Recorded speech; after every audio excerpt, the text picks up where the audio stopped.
निहाती पक्षे वर्तमान जदि देखा जे प्राक सूचना आसी सारी जहां ये इंस्ट्रक्शन फॉलो करा जाउछि बोले आमे कहि परिबा जो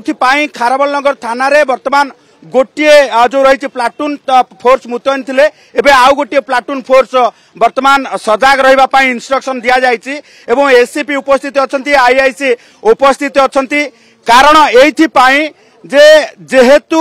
जगा प्रधान को लेकिन जो ऑडियो परिस्थिति सृष्टि होता एवं परवर्ती समय सोशल मीडिया रे जितेबाला जगा प्रधान एक कथा स्पष्ट कर सारी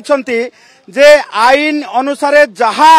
कार्यानुष्ठान नियाजिबो से अनुसार से समस्त सहयोग करेंगे तेणु पुलिस को हुए तो ऊपर कौन इंस्ट्रक्शन आसी थाई पारे जहां लेकिन ये देखी पारुथिबे खारबलनगर थाना रे वर्तमान ये चित्र जोठी खारबलनगर थाना रे पूरा फोर्स मुतयन रही एवं फोर्स एइथपाई मुतयन रही जे जगा प्रधान को सहित तांकर जो रही समर्थक माने आसुथिबार खबर मध्य खारबलनगर थाना रे पहुंची तेणु